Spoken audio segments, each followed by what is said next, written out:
Morning, James. I just watched your post.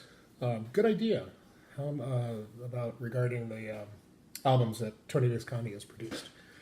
And hadn't really thought about it. And then you mentioned T Rex, and I was thinking, well, I've got a lot of T Rex. I knew he worked with T Rex, Mark Bolan, but I didn't know how far back he went. So I did some quick research.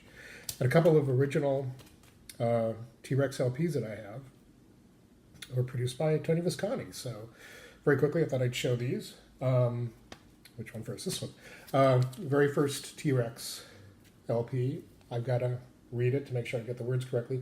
My people were fair and had sky in their hair, but now they're content to wear stars in their brows. That's a mouthful. That's an album title. That is for sure an album title.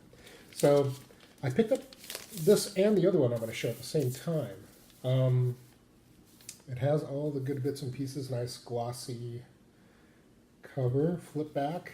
It's an original release from July of 1968 on Regal's Zonophone. I never know how to pronounce that exactly. I'm sure that's probably it. Regal Zonophone. There's an insert that comes with it. Has a giant T-Rex on it. And on this side as well. One side, this side that you're looking at now feels a bit more matte than the other side. The other side is a bit more glossy. But it has all of the lyrics on it. And if you go looking it up, here's the original inner sleeve. Made in Great Britain, blah, blah, blah. Your standard late 60s British sleeve. When you look it up on Wikipedia, it says psychedelic folk. That's the only way to describe this is psychedelic folk, that's for sure.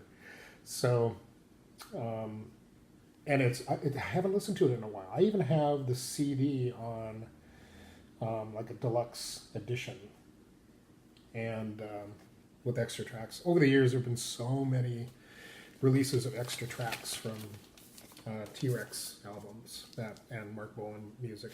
It's a bit ridiculous, but that's the first one. That's the very first T-Rex album that I know of. And then the follow-up to it is right here. Prophets, Seers, and Sages, the Angels of the Ages. And again, this is an original. This came in, the first one came out in July of 68. This is October 68. So let me pull this out. Now this one has had some damage done to it. As you can see, very wrinkly here. It's probably water damaged.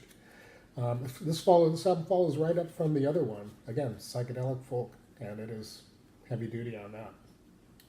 Again, it's been a while since I've listened to these two albums. I'm going to have to give them a listen. Flip back, but you can see, yeah, this was water damaged. It didn't bother me that much. I was happy to even find these, let alone find original copies of them. But the very first album is in perfect condition, except for a little bit of time and wear on it. Again, similar packaging, where inside there is an insert. Well, I'm kind of curious. I think that red circle you see there isn't supposed to be there. I think that red circle is it's also on the original inner sleeve. And I'm pretty sure that red circle is from the red label, probably bleeding onto it. But there's the original. And the LLP is in perfect shape. Nothing wrong with it. And the same with the first album as well. I'm going to flick a little dust off there. So, again, these two are like a 1-2 punch regarding psychedelic folk and the beginnings of T-Rex. It's definitely not the electric T-Rex that we kind of all know and love. This is a bit more of not a challenge, but just a change, a little bit of a difference. It's the beginning of the T-Rex career. Well, actually, I'm misspeaking. I've misspoken all the way through this. At this point, it was Tyrannosaurus Rex. Glad I caught that. I corrected myself. It's not T-Rex yet. It's Tyrannosaurus Rex, and a number of albums They were called Tyrannosaurus Rex. I think it wasn't until oh no, there was one album just called T Rex, and it's the kind of the well-known one, brown cover. It actually opens up to become like a poster cover.